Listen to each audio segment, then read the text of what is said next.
Olá, pessoal, boa tarde. Bem-vindos a mais um GHS Convida. Esse GHS Convida especial. Nós estamos trazendo novamente aqui o nosso convidado do dia 7 de maio, Francisco Barbosa. Desculpa, o Danilo entrou aqui e eu li o nome dele.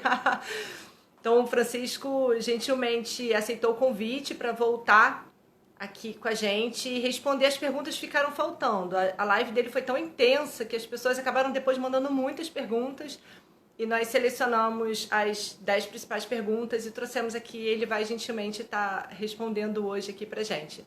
Só esperar aqui, mandar o convite para o nosso convidado. Esperar ele entrar aqui só um minutinho.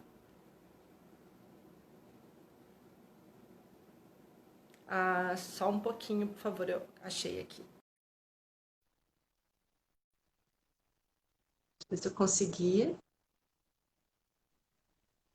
Ótimo. Francisco, bem-vindo. Boa tarde, tudo bem? Boa tarde, tudo bem, e você? Tudo bem. Muito obrigada, Francisco, pela sua generosidade aí de voltar com a gente. Nossa, depois da nossa live lá do dia 7 de maio, choveram perguntas, assim, foram muitas perguntas mesmo, e a gente acabou sendo encerrado, né, pelo tempo do Instagram, e aí você generosamente voltou aqui para responder as perguntas. Então, nós temos algumas perguntas que o pessoal mandou aqui, fico muito feliz de tê-la aqui novamente conosco. E aí, obrigada por quem está participando com a gente também, muito obrigada, essa interação é super importante para a gente. A GHS, muito embora seja uma empresa de tratamento químico e análise laboratorial de água, ar e efluentes, nós trouxemos essa proposta do GHS Convida para poder compartilhar com vocês um pouquinho dos nossos grandes amigos, né? Francisco é meu mentor, ele é consultor da GHS já há mais de 10 anos.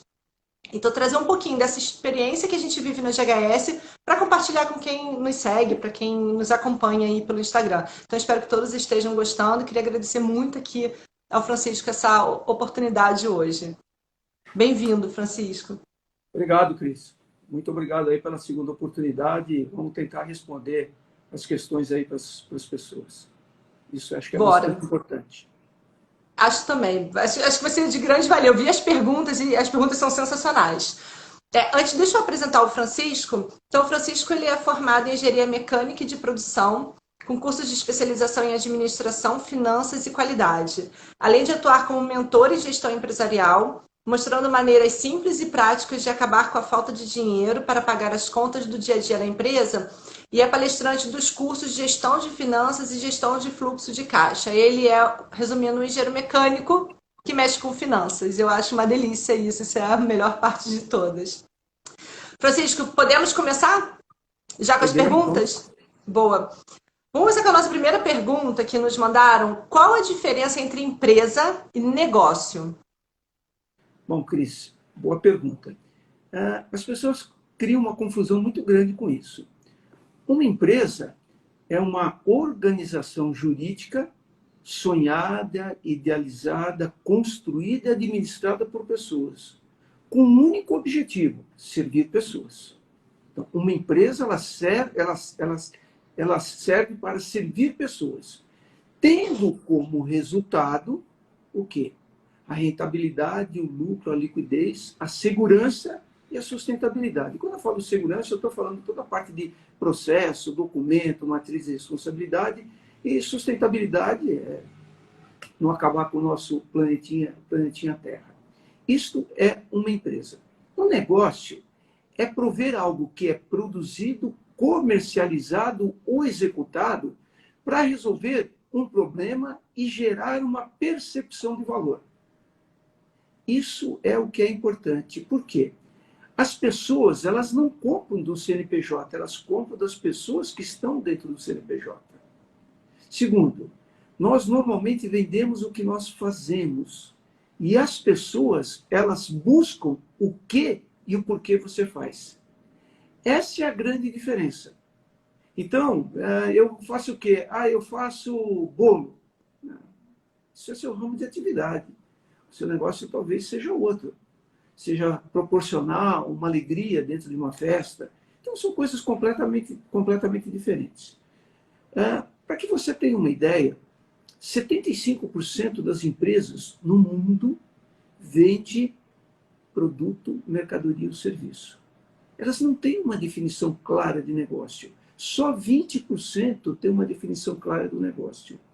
Quando você pula para o propósito, só 4% consegue definir o seu propósito. E legado, 1%.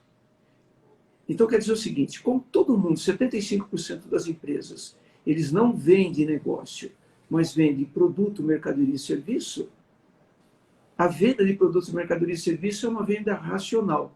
Então, você usa como referência preço e qualidade. Agora, quando você faz uma definição de negócio, que solução você faz para resolver o problema do seu cliente. E a grande maioria das empresas não tem uma definição clara sobre o negócio. Então, o que acontece é aquele exemplo de 10 pessoas num barquinho, todo mundo com remo, cada um remando para um canto. Não sai do lugar. Essa é a grande diferença. É verdade. Depois que você começou a dar essas orientações para a gente, eu vi que o negócio começou a caminhar numa frequência melhor e numa linha melhor, né? Os resultados eles foram melhorando. Isso é verdade. Acho que isso é uma das lições que a gente deveria fazer agora nesse momento, né? Uma das lições que a gente deveria aprender. Obrigada pela resposta. A segunda pergunta aqui, Francisco, o que é problema de fato? O que é um problema? Na realidade, é complexa essa pergunta, né? Quando eu li, eu falei, ué, pensei em na tantas realidade, coisas. isso faz parte da definição do negócio, que é qual é a solução que você tem para resolver o problema do seu cliente. O problema, ele pode ser uma dor, um desejo ou uma necessidade. O que é dor? Um sentimento que gera desconforto e abate o ânimo. O que é desejo? Sentimento que pressupõe uma carência. Ela pode ser consciente ou ela pode ser reprimida. Né? E necessidade é o sentimento ou a sensação de falta de algo que seja indispensável. Então, eu tenho uma dor. Preciso ir no dentista que eu estou com uma dor de dente horrível. Eu tenho uma necessidade, eu preciso tomar água, eu preciso me alimentar. Eu tenho um desejo, comprar uma Ferrari Testarossa. Então, o que você está vendendo? Que problema que você está resolvendo? É uma dor, uma necessidade, um desejo. Para cada uma dessas situações, existe um discurso completamente diferente. Boa. Bom pensamento. Mais um para a gente fazer a lição de casa e pensar aqui com carinho no negócio. Nossa terceira pergunta. Essa, na verdade, foi minha pergunta, tá, Francisca? Eu vou confessar que ela foi minha, porque a gente tinha conversado sobre isso umas semanas antes. E aí eu achei bacana trazer a tua posição aqui para dividir com todos. O ministro Paulo Guedes, ele anunciou que será necessário emitir moeda para equilibrar a economia. Na verdade, quando eu postei essa pergunta, você tinha falado antes até dele anunciar isso, já tinha me alertado sobre esse problema, né? Mas ele anunciou de fato que talvez seja necessário emitir moeda para a gente conseguir equilibrar a economia. E aí, você já tinha nos alertado sobre isso antes, né? Eu queria trazer essa pergunta. Qual a consequência dessa ação e o que devemos fazer para reduzir o impacto dessa produção de moeda nas nossas empresas? Bom, vamos lá. Existe uma possibilidade. Então, o que é isso? Vamos considerar, em 2019, a diferença. Como é que o governo arrecada dinheiro para o seu caixa? Através dos impostos. Né? Os impostos federais, imposto de renda, PIS, COFINS, imposto de renda, contribuição social. Esse dinheiro, ele entra, receita previdenciária, esse dinheiro entra dentro do caixa e ele vai pagar as contas. O ano passado, nós abrimos um buraco no caixa de 368 bilhões. Com a redução do PIB esse ano, está se estimando qualquer coisa atualmente entre 5% a 6%. Isso quer dizer o seguinte.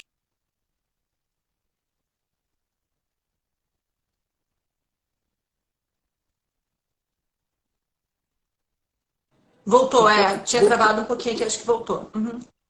Hoje a internet no Brasil inteiro está um lixo, cara. Não Está é só difícil. software internet, é a internet do Brasil Não, inteiro. está difícil. Então vamos lá. Então, em 2019, nós abrimos um déficit no caixa de 368 bilhões.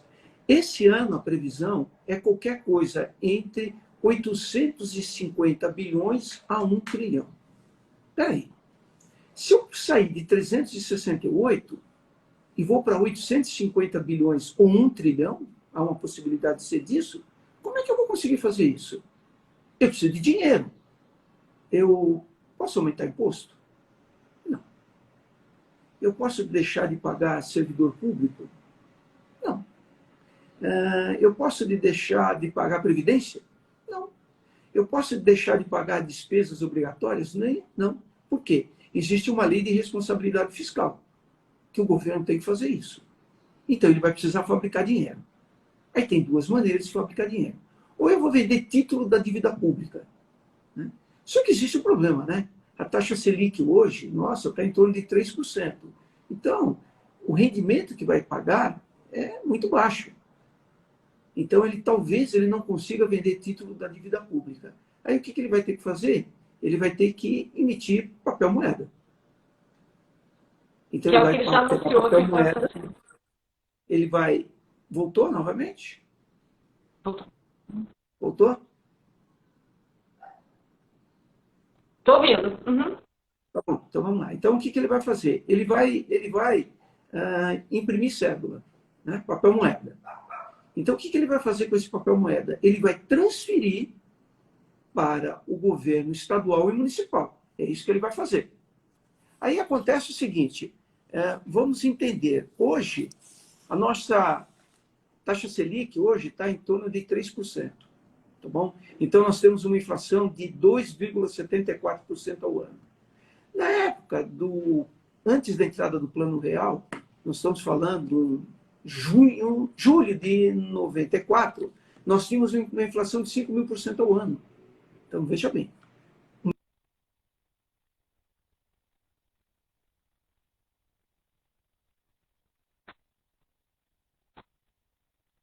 Se ele emitir dinheiro, né?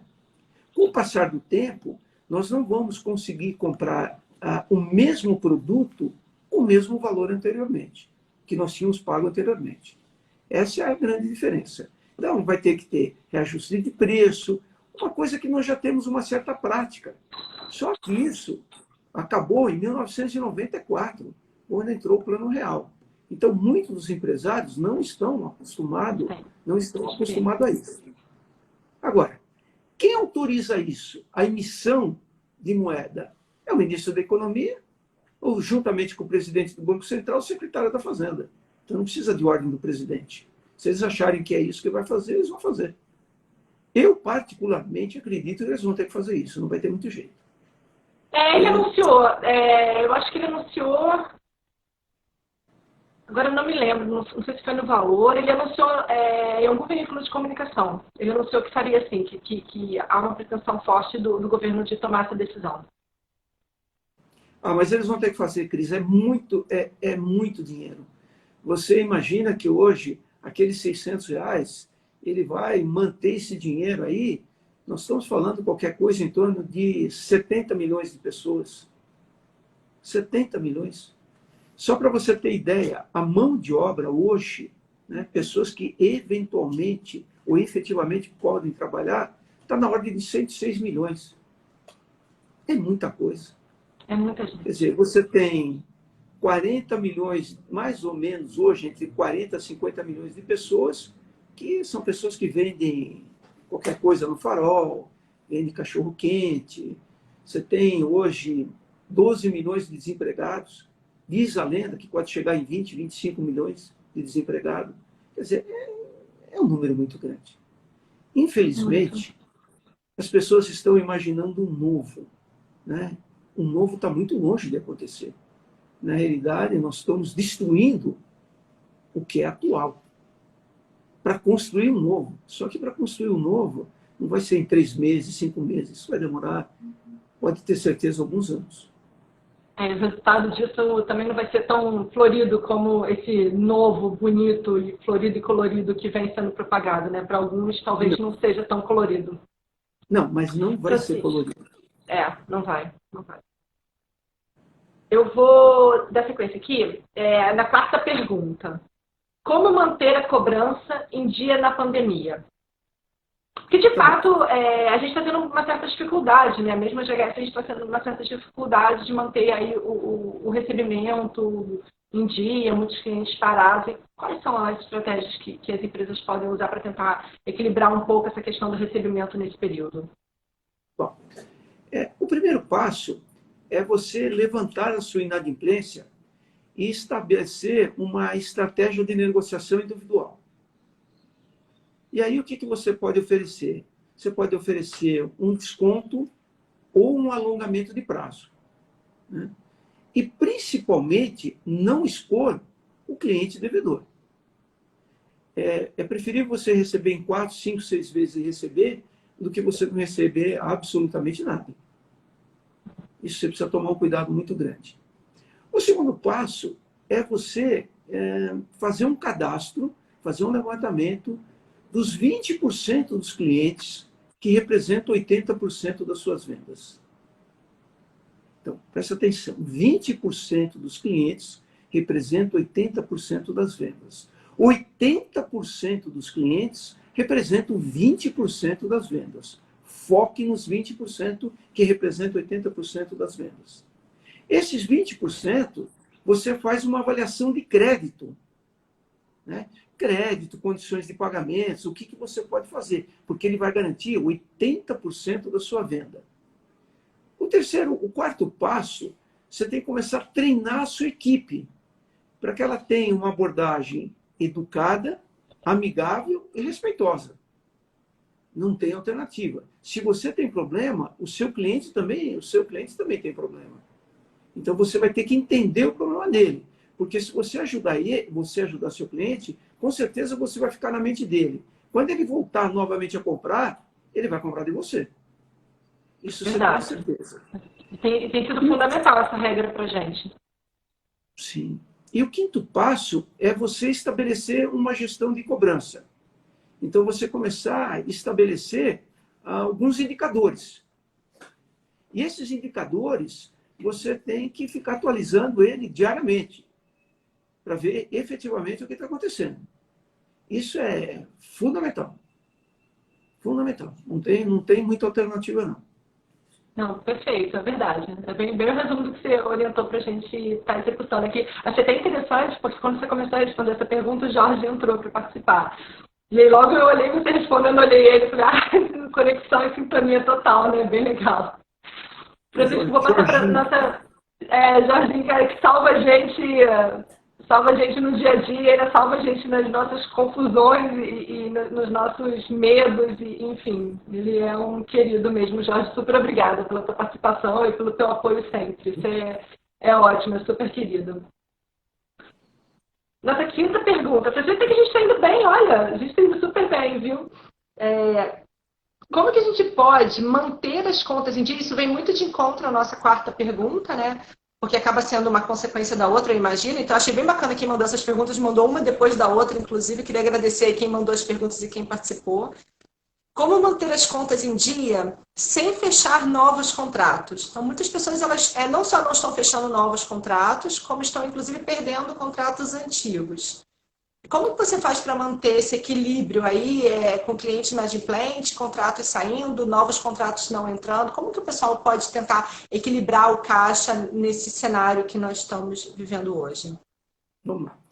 O primeiro passo, Cris, é fazer um planejamento orçamentário considerando venda zero. Quer dizer, a venda zero eu não pago imposto, eu não pago comissão, eu não tenho CMV, eu tenho as despesas administrativas e tenho as dívidas que eu tenho. Bom, quando você faz um planejamento orçamentário para venda zero, você vai começar a encontrar um monte de coisa que você nem imaginava que você estava pagando. E aí você tem que olhar isso com uma lupa. A segunda coisa é renegociar suas dívidas, né? Separe quais as dívidas que você tem de impostos, quais as dívidas que você tem com o banco, quais são as dívidas que você tem com fornecedores. E você começar a priorizar isso. É importante, nessa hora, você ter a ajuda do seu contador, né? E talvez até de um advogado, né? Porque você vai ter que reavaliar todo o contrato e quais são as penalidades que você tem. Os bancos hoje estão renegociando as dívidas, né? Só que eles estão renegociando talvez em 60 a 90 dias, né? Mas vai ter um problema. Daqui a 60 a 90 dias, será que as empresas vão ter caixa? Não sei. Fornecedor. Você vai ter que fazer uma curva ABC do seu fornecedor. O A é aquele que, se não tiver aquele material, você não vai conseguir fazer Absolutamente nada. B, talvez você tenha uma alternativa, de buscar alguma alternativa. O C, você consegue fazer as coisas sem o material do C. Mas você tem que priorizar isso e ver de que forma você vai fazer isso. Depois disso, você tem que fazer um levantamento quais os 20% dos produtos e mercadorias que corresponde a 80% da margem de contribuição. Aí não é das vendas, é da margem de contribuição. O que é margem de contribuição? Venda, menos imposto, menos comissão, menos frete, se tiver o frete de venda, e o CMV, o custo da mercadoria vendida. Isso é margem de contribuição. Então você imagina que você tem um produto que você venda por 10 e um produto que você vende por 5. Né? A maioria das empresas ainda paga comissão sobre vendas. Né? Outras que melhoraram um pouquinho pagam comissão sobre o recebido. Né? E as ninjas pagam comissão sobre margem de contribuição. Então você imagina que se você tem um produto pagando uma margem de contribuição, uma comissão de 10%, você acha que o vendedor vai vender o produto que custa 10 unidades ou que custa 5? Só que o vendedor ele não sabe que o de 10 tem uma margem de contribuição de 1. E o que de 5 tem uma margem de contribuição de 3. Então, para a empresa, é muito melhor vender o B, que vale 5, do que o A, que vale 10. Tá bom? Na área de serviço, isso na área de produto e mercadoria que você tem estoque. Na área de serviço, você tem que avaliar os orçamentos que você já enviou e tentar colocar um plus, algo que você possa agregar, algo que você possa dar de graça para as pessoas. Mas não pense em diminuir o preço ou o valor da sua proposta. Porque se você diminuir o preço da sua proposta para subir de novo, vai ser muito difícil. E a gente tem que evitar, ao máximo, entrar numa guerra de preço. Não tem jeito. Né? Isso é muito difícil. E aí vem um outro ponto. Né? Quando você fala de preço, as pessoas no Brasil têm uma dificuldade muito grande de calcular preço. Elas acham que elas compram por 50, multiplica por 2, vende por 100. Aí você pergunta, qual o lucro que você tem? Ah, Francisco, 100 menos 50, tive um lucro de 50. Aí você fala para ela, mas peraí, esses 50 você tem que pagar imposto, né? Você tem que pagar comissão, você tem que pagar despesa administrativa, você tem que pagar despesa financeira, e vai sobrar um pouquinho, talvez, para você ter uma margem de lucro. Mas as pessoas não conseguem efetivamente enxergar isso. Uma outra coisa que é importante é reavaliar diariamente o seu fluxo de caixa. Quer dizer, o fluxo de caixa, hoje e sempre, né, ele foi considerado o pulmão da empresa. E o capital de giro, o ar da empresa. Então, você tem que reavaliar o teu fluxo de caixa. Você tem que pensar no plano B. Tudo bem, o plano A não está dando certo, qual o plano B que você tem? Você consegue fazer uma parceria? Você consegue fazer uma parceria com alguma outra empresa e vocês dois juntos criarem um serviço novo? E vender um serviço novo? Casado? É uma possibilidade. Existe a última possibilidade, que é fechar um negócio. É delicado isso? Sem sombra de dúvida nenhuma. Muito. Mas, às vezes, é melhor você dar 3 passos para trás para dar um para frente. Então, talvez você fechar para reabrir daqui a algum tempo, vale a pena. Você imagina, aqui em São Paulo, o pessoal está dizendo que mais ou menos 40% dos restaurantes vão fechar. 40% dos restaurantes vão fechar. É muita gente fechando. Então, você imagina a quantidade de gente que vai ficar desempregada. Eu só estou falando de restaurante. Aí a gente olha e fala o seguinte, olha, vamos pensar o seguinte, talvez quem está mais ganhando dinheiro é o hospital. Então, todo mundo imagina que quem está mais ganhando dinheiro atualmente é o hospital.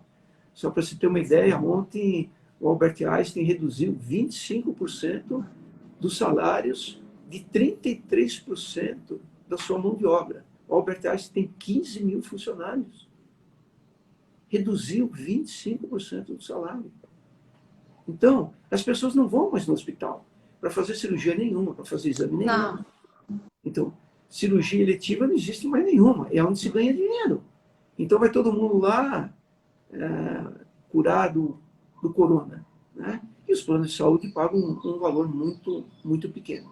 Eu estava vendo uma entrevista do pessoal da Gol. A Gol tem 150 aeronaves, só 12 estão voando, porque elas têm que voar, mesmo que não tenha passageiro, que é a possibilidade de fazer a conexão entre as capitais. Então, é uma outra coisa, é um outro mundo completamente diferente.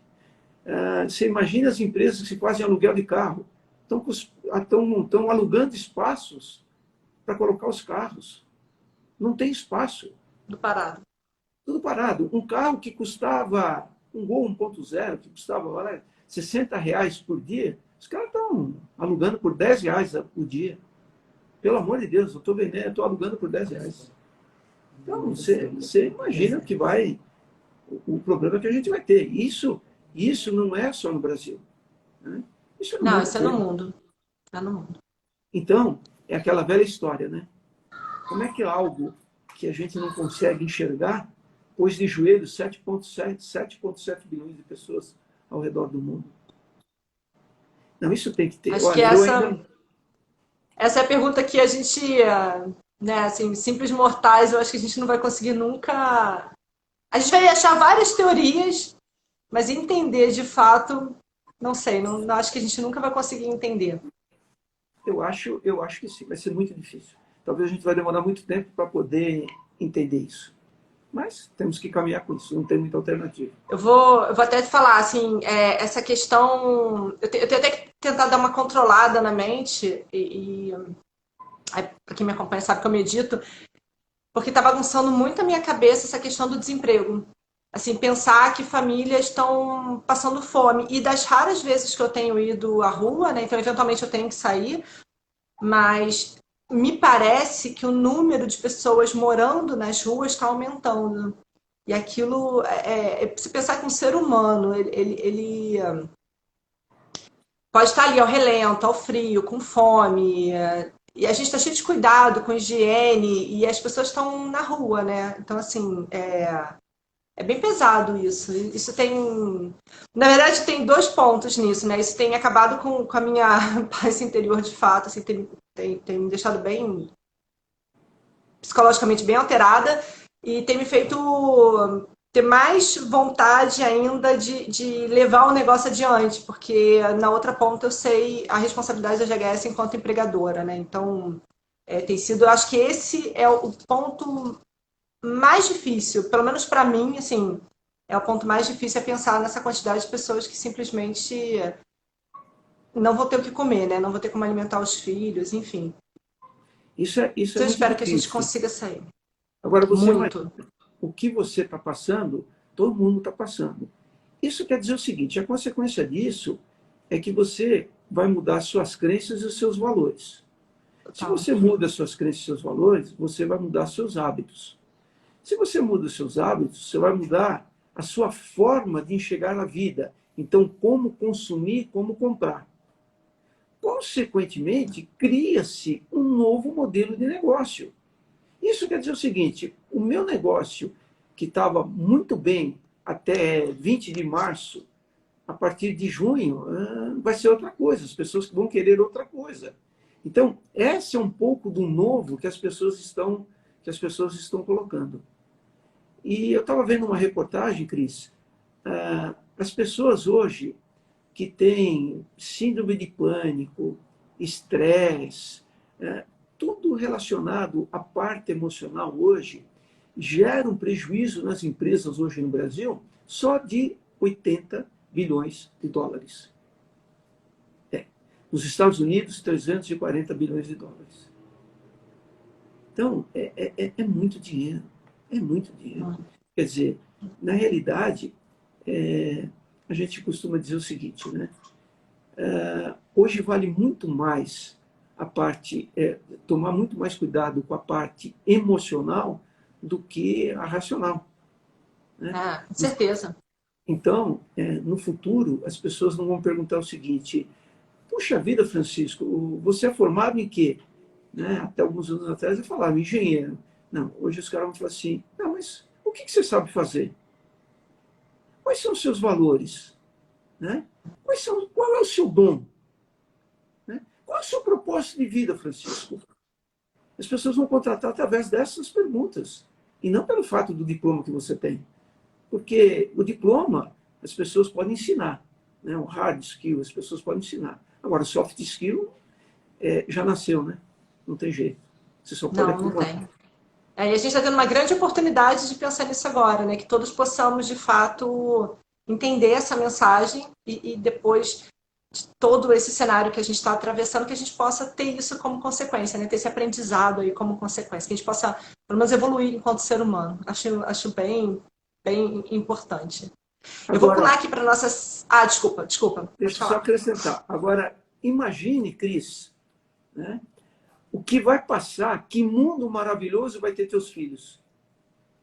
Olha o mundo Os maravilhoso que vai meus ter. filhos, eu estava pensando isso hoje, assim, o que eles estão aprendendo em casa, o que eu estou aprendendo com eles também, e o que eles estão aprendendo comigo e com o pai, com isso tudo que a gente está vivendo, é muito superior a toda a vida escolar que eles pudessem ter e provavelmente toda a vida adulta. É um cenário que eles estão aprendendo pequenos ainda, né?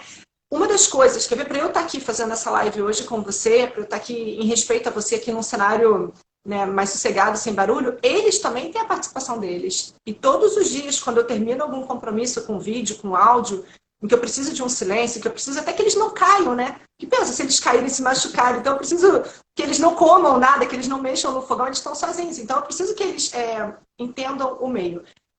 Eles têm que contribuir. E aí, no final, eu falo para eles, olha, fizemos um ótimo trabalho hoje. Porque é isso, né? Nós três fizemos um ótimo trabalho hoje.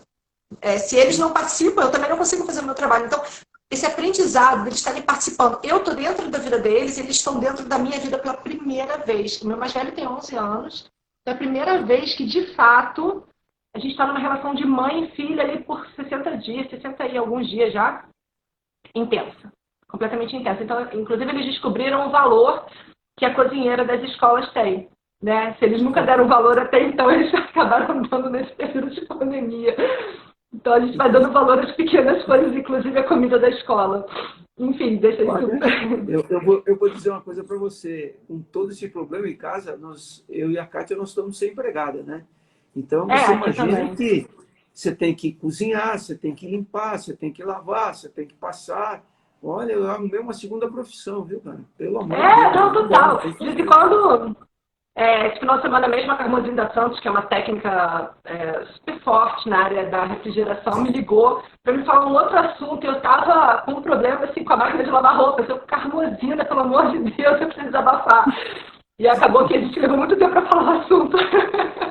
Problemas domésticos. Mas assim, é um aprendizado. Eu acho que isso ele vai levar para a vida adulta e vai levar para a vida profissional também, né? Porque os problemas que a gente passa, eu sempre achei que mesmo os problemas de dentro de casa, eles vão te dar ferramentas para resolução de problemas que você pode aplicar em qualquer área, né? Na vida adulta eles vão aplicar também a forma, como eles saíram daquele problema, como eles atravessaram, o quanto de resiliência eles tiveram que ter, o quanto de paciência, o quanto do direito e do dever, né? Até aqui vai o meu direito, até aqui vai o meu dever, e aqui vai o direito do meu irmão, ou da minha mãe, ou do meu pai.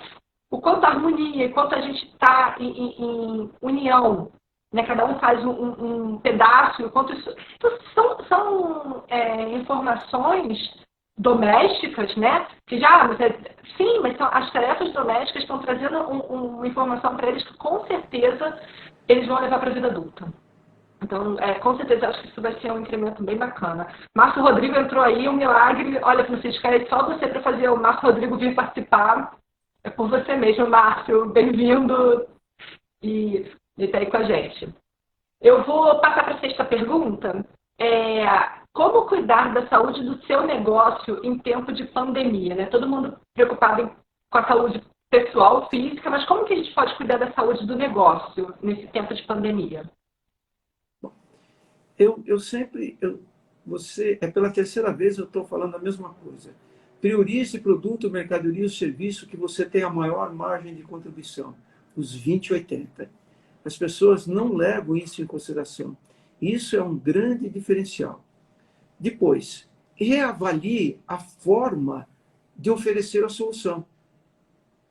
Então, a venda tem que deixar de ser racional para ser uma venda emocional. Então, se as pessoas perguntarem qual é o meu negócio, eu respondo que é educar na busca da melhor solução financeira. Educar. Se as pessoas perguntarem qual é o meu propósito, eu vou responder que é ampliar a consciência financeira.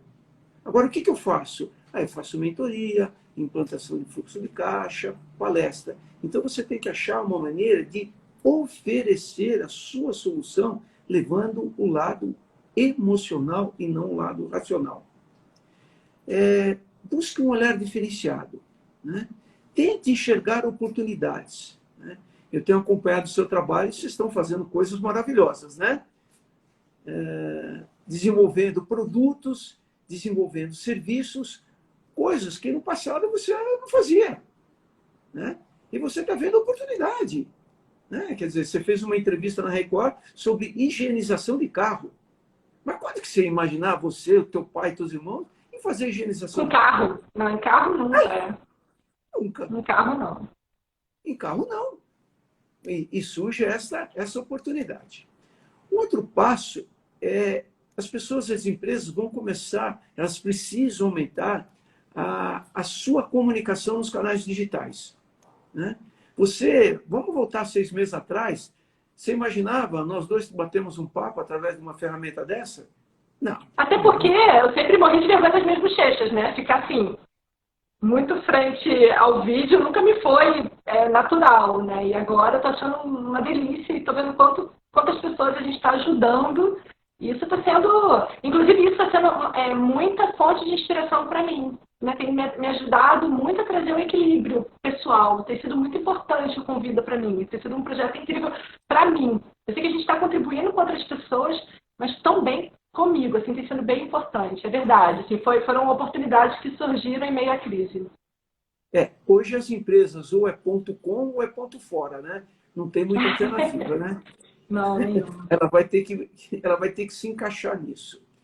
Depois disso, é importante você conhecer os números do seu negócio. Quer dizer, qual é o lucro que você gostaria, o que você precisa, qual é a sua liquidez, qual é a sua rentabilidade, né? Qual é a sua margem de contribuição, né? Avaliar o risco que você tem com relação às suas vendas a prazo, né? Qual o risco que você tem pelos empréstimos tomados. E, principalmente, Cris, você tem que manter o foco e a resiliência, não tem jeito. Cada dia é um dia. Mas a semana que vem. Não, a semana que vem é a semana que vem. Amanhã é amanhã. Vamos trabalhar hoje. Hoje, esquece, não tem amanhã. É hoje. As pessoas vão ter que se educar com relação a isso. Bom, perfeito. É hoje mesmo. É a primeira vez que a gente vive 100% integral o momento, né? A gente tem que viver esse momento. Bem colocado. Nossa 7ª pergunta. Para pequenos empresários, qual dica para organizar o fluxo de caixa? E eu vou fazer uma ressalva aqui. Eu acho que para o pequeno, para o médio e para o grande, né? Eu acho que a dica acaba sendo meio que possibilitada. Isso é igual para todo mundo. Possível para igual para todo mundo. Qual é a dica? Eu costumo dizer, há muitos anos, eu falo que as empresas não quebram por falta de lucro, elas quebram por falta de liquidez. Então, você vai lá, tem um negócio, gerou lucro, o contador falou, olha, você vendeu 100 mil e teve um lucro de 15%, 150 mil. E aí você vai ver, o dinheiro não está no caixa. Né? Bom, mas peraí, onde está esse dinheiro? Muito provavelmente ele está no contas a receber, porque você vendeu a prazo, e também está uma grande parte no seu estoque. Né? Volta novamente. 20% dos produtos representam 80% da margem de contribuição. 80% dos produtos e mercadoria corresponde a 20% da margem de contribuição. Você precisa ter todo esse estoque? Talvez não. Então, é fundamental você começar a controlar essas informações. Para controlar essas informações, crie um plano de contas gerencial. Então, o plano de contas gerencial é receita, despesa de venda, o que você paga de fornecedor relacionado ao seu estoque, a sua despesa administrativa, a sua despesa financeira. Isso é muito importante. Se você tem um plano de contas, você consegue saber o percentual da sua despesa de venda, que é composta pelo imposto e pela comissão. Você sabe o percentual da sua despesa administrativa, o percentual da sua despesa financeira. E aí você estabelece a margem de lucro que você quer, e aí você consegue acertar ou reavaliar a sua precificação.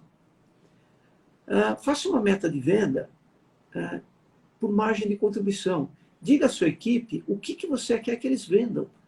Não dê meta de venda e fale assim, olha, esse mês nós precisamos vender 200 mil. Mas 200 mil do quê? 200 mil dos 20% que representam 80% da margem de contribuição? Ou 200 mil dos 80% que representam 20% da margem de contribuição? Há uma diferença muito grande.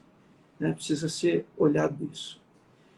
No fluxo de caixa, existem duas datas que são fundamentais serem avaliadas, que é o prazo médio de recebimento e o prazo médio de pagamento de fornecedor. Então, você imagine que se você tem um markup de 2, se você vende 300 mil, o teu custo da mercadoria vendida é 150 mil, custo da mercadoria. Normalmente, alguém compra um pouquinho mais, então compra 170. Então, dos 300 mil que entra dentro do seu caixa, 170 mil você vai pagar de fornecedor. Aí o resto você tem que pagar imposto, comissão, água, luz, telefone, aluguel, salário, empréstimo, refis da vida, e ver se sobra alguma coisa em termos de liquidez. Tá bom? Outra coisa que é importante no fluxo de caixa é avaliar o capital de giro necessário. Então, eu tive lucro, mas no mês subsequente eu abri um buraco no caixa. Mas eu abri um buraco no caixa, eu preciso saber onde está meu dinheiro. Ele está em contas a receber ou ele está dentro do meu estoque? Aí o que as pessoas fazem? Vende o almoço para comprar janta. Faz antecipação de recebíveis. Só que, vamos considerar que eu tenho uma margem de lucro de 15% naquele caso que eu dei. Vendo 100 mil ou 1 milhão para ter, ou 15 mil, 150 mil de lucro. Então, eu tenho uma margem de lucro de 15%. Se eu gasto 5% com antecipação, pronto. 33% do meu lucro foi para o banco. Tá, mas eu não faço antecipação. Eu uso cheque especial. Bom, aí cheque especial é uma outra história. Nós estamos falando aí de pelo menos 10%, 11% ao mês. Então, isso quer dizer o seguinte, 66% do seu lucro foi embora, né? Foi para o banco. Ah, mas eu não tenho dinheiro. Olha seu estoque, que seu dinheiro está parado lá no seu estoque. Então, fazer um gerenciamento de estoque é fundamental e tem uma relação direta ao fluxo de caixa. A outra coisa que tem uma relação direta é você controlar a inadimplência. Né? Então, imagine que se você tem uma margem de lucro de 10% e você tem uma inadimplência de 5% das suas vendas, tchau, metade do lucro foi embora. Eu preciso começar a olhar isso. A outra coisa é você começar a avaliar os ciclos que tem o seu negócio. Você ganha mais dinheiro no inverno, no verão, no outono, na primavera, e precisa ter um planejamento para essa situação. E por último, eu acho que a palavra de ordem hoje, que todo mundo está aprendendo, é estabelecer um fundo de emergência. Né? Todo mundo foi pego de calça curta. Né? E o brasileiro não tem a cultura de poupar. Ele ganha, paga, se não tem, compra a prazo, no mês que vem eu pago. Não tem a cultura da poupança. Verdade. E agora a gente vai ter que aprender a ter essa cultura da poupança, sem sombra de dúvida nenhuma. Eu queria fazer uma pausa aqui, Francisco, vou agradecer o pessoal da Engenharia e Prosa, está dando várias dicas aqui com conceitos para leigos. E eu vou até fazer uma ressalva, pessoal. O tema que o Francisco está abordando é muito, muito amplo. Aliás, eu recomendo fortemente os cursos dele. Quando ele está com uma lousa e uma caneta, aí sim vocês vão entender o que é um super curso de fluxo de caixa na hora que ele está com uma lousa e uma caneta, assim, aí é muito bacana. Mas é que eu sei que o tempo aqui é curto, né? Mas eu super recomendo o curso dele, é muito massa. Obrigada aí, Guto. Eu sei que você está pondo as suas ponderações. Super obrigada pela participação, pela contribuição. Eu vou para a nossa próxima pergunta, Francisco. Nós estamos agora a 15 minutos de encerrar. Seria a hora de ajustar o ponto de equilíbrio, o break-even point? Bom, vamos lá. Isso é fundamental. E a gente precisa entender o seguinte. Normalmente, as pessoas estabelecem ponto de equilíbrio para lucro zero. Então, vamos imaginar que eu tenho uma empresa no Simples. Então, eu tenho venda, imposto, comissão, custo de mercadoria, custo de produto, custo de serviço, né? Despesa administrativa e despesa financeira. Então, eu calculo o ponto de equilíbrio, né? O cálculo do ponto de equilíbrio é a soma de despesa administrativa mais despesa financeira dividida por percentual de margem de contribuição, tá bom? Ok. Eu calculo o ponto de equilíbrio. Só que, quando eu estou no regime do Simples, né? Depois do lucro, tem umas contas. Que contas são essas? Refis, o empréstimo bancário, o investimento no estoque, a distribuição de lucro. Então, isso quer dizer o seguinte, o ponto de equilíbrio que eu calculei, né, ou para ter um lucro ou para ter lucro zero, não é suficiente para pagar as despesas do caixa. Então, o pulo do gato é calcular o ponto de equilíbrio pelo caixa. Como é que se calcula o ponto de equilíbrio pelo caixa? É o valor de todas as suas saídas. Pronto. É isso que você tem que fazer. Então, isso quer dizer o seguinte, meta de venda não se estabelece pelo lucro, e sim pela liquidez. Eu, quando vou fazer palestra, eu faço uma pergunta para as pessoas. Por favor, levante a mão, quem sabe o seu RG e o seu CPF. E todo mundo levanta a mão. Aí eu falo, por favor, continua com a mão levantada. Quem sabe a margem de contribuição do seu negócio e o ponto de equilíbrio. Todo mundo abaixa a mão. E aí eu falo o seguinte, pessoal, se vocês não souberem qual é o ponto de equilíbrio do seu negócio, a regime de caixa, né, e não souber qual é a margem de contribuição do seu negócio, vocês não têm negócio. Você pode ter qualquer coisa, mas não tem negócio. Então, ponto de Talvez equilíbrio tenha a empresa, né? Talvez tenha a é empresa da nossa primeira pergunta, né? Mas o negócio em si não. É fundamental. Saber o ponto de equilíbrio é fundamental. Ponto de equilíbrio e margem de contribuição. Ótimo, obrigada, Francisco. Qual o percentual certo para manter um fluxo de caixa saudável? Qual é a tua orientação sobre isso?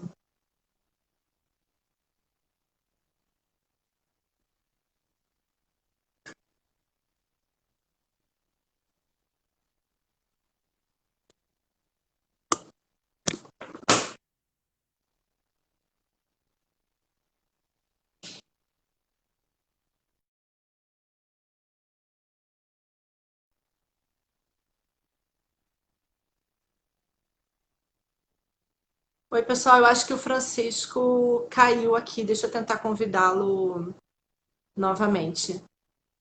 Vocês estão me ouvindo? Opa, voltou. Oi, Vamos lá. Francisco, acho que você caiu, desculpa. Você conseguiu ouvir a pergunta? Não. Qual o percentual certo para manter um fluxo de caixa saudável? Bom, vamos lá. Para manter um fluxo de caixa saudável, é ter uma entrada de dinheiro, né? Essa entrada de dinheiro suficiente para pagar todos os gastos. Isso quer dizer o seguinte, você não pode atrasar pagamento ao fornecedor, você não pode atrasar pagamento a fisco, você não pode atrasar pagamento a instituições financeiras, ou sócio fazer aporte de dinheiro, ou você fazer venda de ou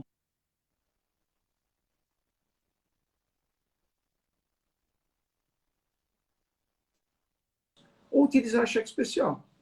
Se você fizer alguma dessas coisas durante o mês, você tem um problema de liquidez. Pronto. Agora, uma outra coisa que a gente precisa olhar no fluxo de caixa é o seguinte. Na minha entrada no fluxo de caixa é receita, né? A receita advém das vendas à vista e a prazo. Outras entradas que pode ser inadimplência. Pode ser antecipações, faz parte do negócio. Agora, quando você faz venda de parte do imobilizado ou pega dinheiro emprestado, essas duas contas eu costumo chamar que é fábrica de dinheiro. Então, você que é dono de empresa, quando seu gerente financeiro vier falar para você que você pagou todas as contas, você pergunta, mas pagamos com que dinheiro? O dinheiro do negócio ou a fábrica de dinheiro? E isso é que virou lei em 2007. Em 2007, o fluxo de caixa virou lei. Então, nós vamos entregar um fluxo de caixa operacional, um fluxo de caixa financeiro e um fluxo de caixa de investimento. E o que nós vamos falar para os bancos e para o governo? Que o nosso negócio não gera liquidez suficiente para pagar empréstimo bancário. Então, nós estamos virando. As pessoas não perceberam a importância do fluxo de caixa. Cris, imagina que filosofia de Francisco, tá bom? Adoro. Filosofia de Francisco. Vamos voltar ao início da conversa, que nós tivemos lá, nós podemos abrir um buraco de 800 bilhões a 1 trilhão, tá bom? Só para que a gente entenda o tamanho desse buraco, o ano passado todo mundo ficou feliz com a reforma da Previdência. Se economizou 860 bilhões para os próximos 10 anos. Peraí, se eu estou abrindo um buraco esse ano de 860 bi, perdemos 10 anos. Só que tem um detalhe. Né? O Caixa 2, nesse país, está mais ou menos em 1 trilhão e 200 bilhões. Vamos considerar aí, só para fazer a conta, de imposto 40%, 480 bilhões de juro. De juro não, de imposto. Tá bom? Como é que eu pego o Caixa 2? Pelo balanço? Não, pelo fluxo de caixa. Então, filosofias do Francisco, né? Talvez o governo sempre fale o seguinte, olha, vamos fazer uma brincadeira? Eu vou esquecer alguma coisa lá do passado, mas vamos começar a brincadeira séria daqui para frente, entendeu? Esquece, não existe Caixa 2. Se eu pegar Caixa 2, a multa é de 75% a 325%. A brincadeira vai custar caro. As pessoas não perceberam isso ainda. Mas da mesma forma que vão perceber, a gente está numa fase boa para perceber as coisas, aliás, agora, né? Agora está todo mundo mais com a mente mais aflorada. Boa, obrigada, Francisco. Do que sobra, quanto investir e quanto deixar de reserva? Bom, o Marco Aurélio falou aqui, agora falou de Caixa 2, termina a base. Meu amigo. Marco, obrigada pela participação. Marco sempre acompanhando a gente aqui, brigadão mesmo. Bom, mas vamos lá. O que todo mundo está passando, que a grande maioria das empresas hoje, a venda zero, sem venda nenhuma, eles têm um caixa para 15 dias. Então, o ideal é você começar a fazer uma poupança para que no futuro você tenha pelo menos um caixa para 3 meses. Porque se todo mundo tivesse um caixa para 3 a 4 meses, não teria problema nenhum. Mesmo que não estivesse vendendo nada. O que é caixa? O suficiente para pagar água, aluguel, telefone, salário, contador, IPTU. Então, a ideia é ter pelo menos de 3 a 4 meses do que eu chamo de gastos fixos, entendeu? Considerando a venda zero. Perfeito. Agora, a nossa última pergunta. Quanto tempo o mercado ele vai levar para se recuperar, na sua opinião? Francisco? Eu acho que travou de novo.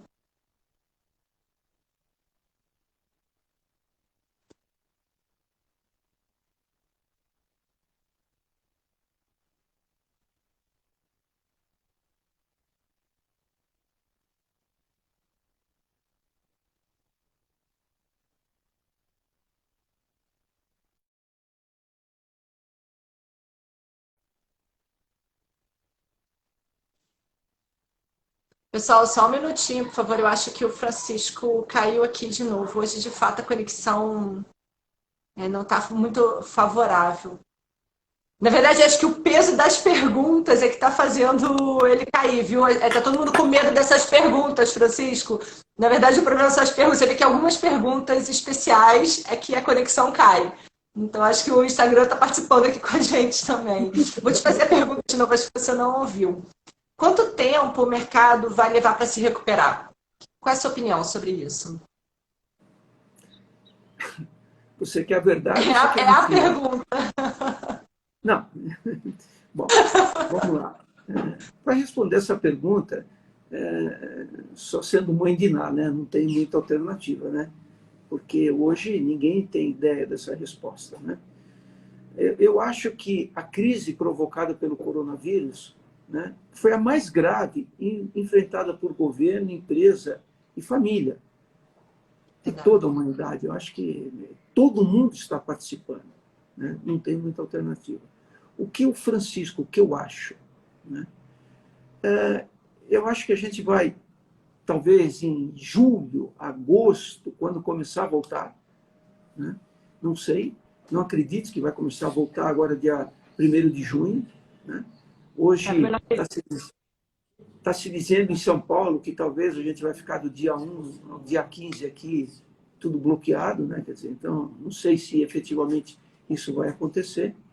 Mas eu imagino o seguinte, Cris, que eu acho que o 2020, eu acho que a gente vai patinar. E talvez a gente comece a crescer a partir de 2021. Eu acho que a gente vai demorar algum tempo para poder recuperar o que nós estávamos no final de 2019, o começo de 2020. Para você ter ideia... Nós já vínhamos num cenário não tão favorável, né? A gente já vinha atravessando alguns momentos mais críticos, 2016 e 2017. Já foram momentos críticos, algumas empresas ainda estavam se recuperando daquele susto e agora a novidade com essa pausa aí do coronavírus. Isso pode ter afetado mais ainda. Eu estava acreditando muito em 2020. Nós estávamos começando a embicar. Nós estávamos querendo começar a crescer. Hoje eu estava lendo uma reportagem, a indústria automobilística no Brasil dizem, né, os presidentes das empresas, que esse mercado vai demorar 3 anos para recuperar, tomando como base 2019. 3 anos. Então você imagina, né? Mas isso é uma previsão muito difícil. Independente da previsão, eu acho que agora a gente tem que viver o hoje. O que você falou antes é muito importante. Vamos fazer os nossos planos a curto, médio e longo prazo, acho que a empresa tem que ter isso, mas vamos viver o hoje, né? Medidas para agora. O agora ele está cada vez mais importante. Acho que você colocou isso de uma forma muito bacana antes. Francisco, queria te agradecer. Nos encerramos porque as perguntas faltam 2 minutinhos só para a gente encerrar. E aí, se você me permite, porque eu vou ter que divulgar isso. Francisco falou uma coisa no telefone para mim que me tocou muito. E eu vou falar que eu vou roubar a ideia, né? Vou plagiar a ideia dele e queria compartilhar isso com vocês. Então, eu vou fazer um convite para vocês. Quem está participando aqui hoje, que gostou de tudo que ele explicou, de todo esse conhecimento que ele postou aqui pra gente, que ele compartilhou com tanta generosidade. Quem gostou de fato, se quiser retribuir, doa uma cesta básica para quem está precisando. A gente tem muitas pessoas aí fora passando fome de verdade, fome mesmo. Inclusive, tem um grupo que eu estou ajudando, um amigo meu, ontem um amigo meu está ajudando, o Amparo Pedeta Cristina. Os idosos eles estão passando necessidade já, a gente está colocando lá no CNA, eu acabei vendo que ele não estava lá no CNA ainda, então na página da GHS, www.ghsbrasil.com, nós colocamos lá no link imprensa, tem um link semear. Lá no semear, a gente está colocando várias instituições que estão precisando de apoio nesse momento, pessoal, isso é sério, a pessoa está passando fome. Então quem tem um pouquinho, doa, é uma cesta básica. Então quem está curtindo o que a gente está fazendo aqui hoje e quiser retribuir, doa uma cesta básica para alguém. Eu vou copiar essa ideia do Francisco. Então, agora, para todo mundo que pergunta assim, como eu posso retribuir, eu vou fazer essa solicitação. Doa uma cesta básica para alguém. Tem muita gente passando fome. E, assim, graças a Deus, fome a gente não sabe o que é. Né? Mas é muito duro você não ter comida para alimentar uma criança, comida para alimentar um idoso. Então, quer fazer um pouquinho? Não, se souber para quem doar, doa. Não sabe para quem doar? Vai lá no Semear, a gente está dando várias dicas lá. E aí, desde que começou a quarentena, eu estou participando de um programa de meditação, e o mentor ele sempre fala, você tem que ajudar pelo menos uma pessoa por dia. Então, se eu conseguir aqui plantar essa semente em cada um de vocês, a gente tem 26 pessoas agora. Assim, eu vou estar muito feliz. Francisco, muito obrigada por essa dica, achei incrível. Que agora eu vou passar o dia inteiro falando isso, pedindo cesta básica para todo mundo. Assim, eu vou ficar muito feliz se a gente conseguir contribuir um pouquinho com quem quer que seja, porque eu acho que dos piores males, pior mesmo é você não ter o que comer. Né? Então, não ter o que comer eu acho terrível pensar no ser humano. Nosso tempo está acabando. Francisco, muito obrigada. Obrigada a quem está participando. Eu vou deixar a palavra com você agora. Obrigada. Olha, Eu queria terminar com uma frase que diz o seguinte: a jornada mais longa que você vai trilhar na sua vida é da distância da sua cabeça até o seu coração. Boa tarde.